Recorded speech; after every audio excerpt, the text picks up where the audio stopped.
સુરતની વાત કરવામાં આવે તો મોટા સમાચાર સુરતથી સામે આવી રહ્યા છે। આપણે જણાવી દઈએ કે મોટા સમાચાર સુરતથી સ્થાનિક સ્વરાજની ચૂંટણીને લઈને ગુજરાત રાજ્યમાં અત્યાર સુધીમાં 18.4% મતદાન નોંધાયું છે। સુરતમાં 19.4% મતદાન થયું છે। સવાર સુધીના અપડેટ અમદાવાદમાં 17.2% મતદાન નોંધવામાં આવ્યું છે। તો આપણે જણાવી દઈએ કે વોર્ડ નંબર 19 આંજણા જોધરામાં સૌથી વધુ 23.14% મતદાન નોંધવામાં આવ્યું છે। વોર્ડ નંબર 16 પૂર્વ પશ્ચિમ 14.7% મતદાન નોંધાયું છે। તો મોટા અપડેટ સુરતથી સામે આવી રહ્યા છે, જ્યાં મતદાન વખતે પર કેટલા મતદાન નોંધાયા ગુજરાત રાજ્યમાં અત્યાર સુધી 18.4% મતદાન નોંધવામાં આવ્યું છે। સુરતમાં 19.4% મતદાન થયું છે। સવારથી જ આ મતદાનનો આંકડો છે। અમદાવાદમાં 17.2% મતદાન નોંધવામાં આવ્યું છે।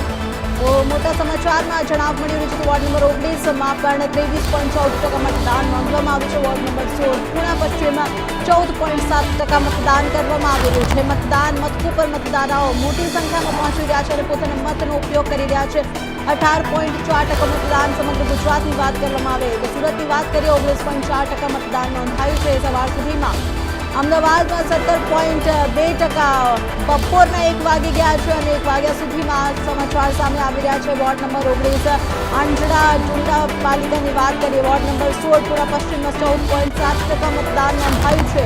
તો મોટા સમાચાર આપને જણાવી રહ્યા છે। સમગ્ર ગુજરાતમાં 18.4% મતદાન નોંધાયું છે। સુરતની વાત કરીએ તો 19.4% મતદાન સવારે 11 વાગ્યા સુધીમાં પણ આટલું જ મતદાન હતું। શું ચાલી રહ્યું છે મેદાનમાં એ પણ જોવા મળી રહેશે। અમદાવાદની વાત કરીએ તો 17.2% મતદાન, વોર્ડ નંબર 19 આંજણા જોધરામાં સૌથી વધુ મતદાન 23.14%, વોર્ડ નંબર 16 પૂર્ણ પશ્ચિમ 14.7% મતદાન નોંધાયું છે।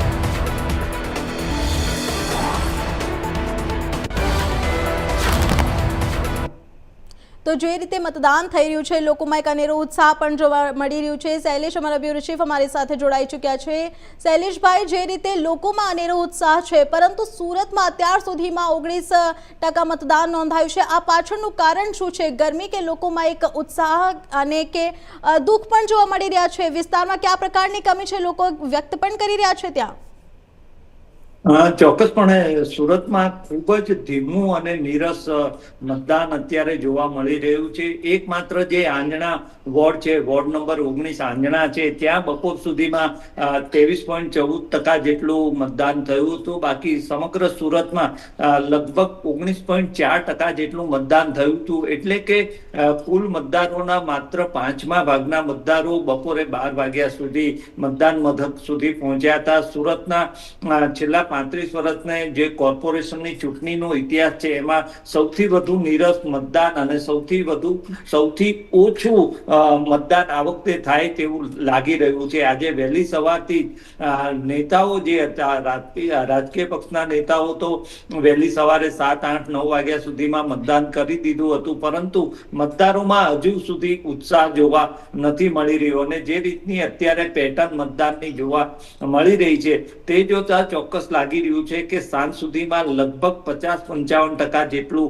ઓછું મતદાન થાય, સરેરાશ ઓછું મતદાન થાય તેવી એક શક્યતા અત્યારે વ્યક્ત કરવામાં આવી રહી છે। આ માત્ર અમદાવાદ સુરત પૂરતી વાત નથી। અમદાવાદમાં પણ બપોર સુધીમાં માત્ર 17.2% મતદાન થયું છે। ઓવરઓલ ગુજરાતમાં 18.4% જેટલું ખૂબ જ ઓછું કહી શકાય તેટલું મતદાન છે। એટલે માત્ર સુરતમાં મતદારો નીરસ છે એવું નથી, પરંતુ અમદાવાદ છે અને સમગ્ર ગુજરાત છે ત્યાં પણ સરેરાશ કરતા ખૂબ ઓછું મતદાન થઈ રહ્યું છે। આમાં બે મુદ્દાઓ સૌથી અગત્યના હોય તેવું લાગી રહ્યું છે। એક તો હીટવેવ, ગરમીની જે આગાહી છે એને કારણે પણ તેની અસર મતદાન પર થઈ હોય તેવું લાગી રહ્યું છે। બીજું, સમગ્ર ગુજરાતમાં આ વખતે જે 10-12 દિવસનો ચૂંટણી પ્રચાર થયો એ સમગ્ર ચૂંટણી પ્રચાર માત્ર સુરત, અમદાવાદ, વડોદરા, રાજકોટ જેવા મેગા મોટા સિટી નહીં, પરંતુ સમગ્ર ગુજરાતમાં ખૂબ જ નીરસ કહી શકાય તેવો ચૂંટણી પ્રચાર હતો। એક તરફ ભાજપના કોઈ મોટા સ્ટાર પ્રચારક અને તેમાં ખાસ કરીને અમિત શાહ હોય કે નરેન્દ્ર મોદી હોય કે જે ગુજરાતમાં જેમનો એક આંટો ફેરો પણ ખૂબ અગત્યનો હોય છે અને માહોલ બદલતો હોય છે, એમની ગેરહાજરી અગત્યની સાબિત થઈ રહી હોય તેવું લાગી રહ્યું છે। બીજી બાજુ આપમાંથી પણ કે કોંગ્રેસમાંથી પણ કોઈ રાષ્ટ્રીય કક્ષાના નેતાઓ અહીંયા ગુજરાતમાં ચૂંટણી પ્રચાર માટે, સ્થાનિક સ્વરાજની ચૂંટણીના પ્રચાર માટે આવ્યા નથી અને તેને લઈને મતદારોમાં એક માહોલ ઊભો થવો જોઈએ. એ માહોલ ઊભો નથી થયો તેનું સીધું પરિણામ અત્યારે બપોર સુધીના મતદાનમાં જોવા મળી રહ્યું છે. જી શૈલેષજી, એવી રીતે આપે જણાવ્યું કે ગરમી એક મોટો કારણ થઈ શકે છે કે મતદારો મતદાનનો ઉપયોગ કરવા માટે નથી પહોંચી રહ્યા છે, કે તંત્ર તરફથી કોઈ કમી કરવામાં આવે છે મતદાન મથકો ઉપર? ચોક્કસપણે વહીવટી તંત્રએ આ વખતે હીટવેવ ગરમીની આગાહી જે છે એને પગલે ચોક્કસ એક પગલાઓ ભર્યા છે. તેમાં ખાસ કરીને દરેક મતદાન મથકની બહાર જો લાંબી લાઈન થાય તો મતદારોએ તાપમાં, તડકામાં ઊભું ન રહેવું પડે, હીટવેવની અસર ન થાય એને માટે સમિયાણો બાંધી દીધા છે. દરેક મતદાન મથકની બહાર સમિયાણા બાંધવામાં આવ્યા છે.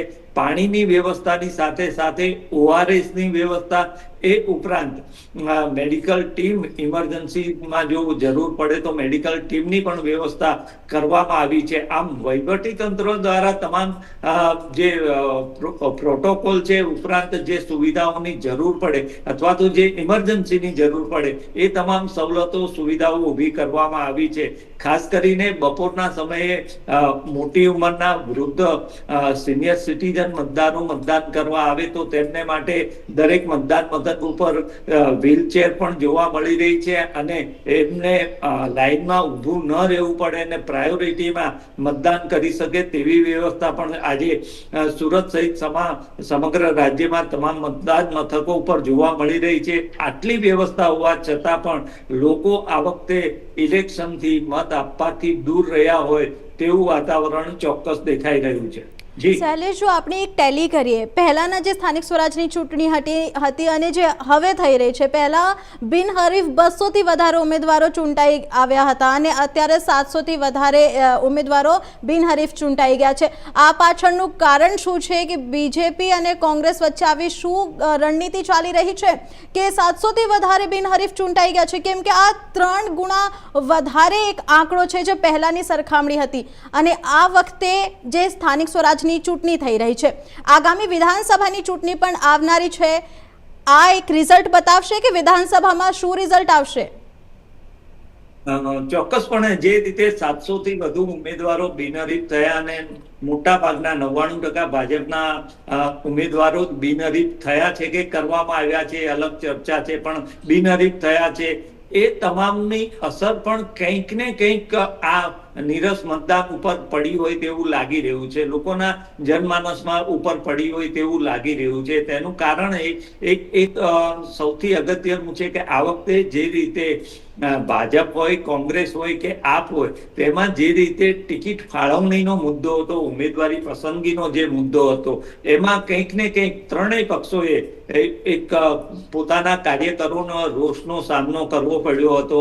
ખાસ કરીને ભાજપની વાત કરીએ તો ભાજપમાં માત્ર આખા ગુજરાતનો દાખલો આપવા કરતા માત્ર સુરતનો અને અમદાવાદનો દાખલો આપું તો સુરતમાં 30 વોર્ડમાં 120 કોર્પોરેટરો ચૂંટાય છે, બેઠકો છે.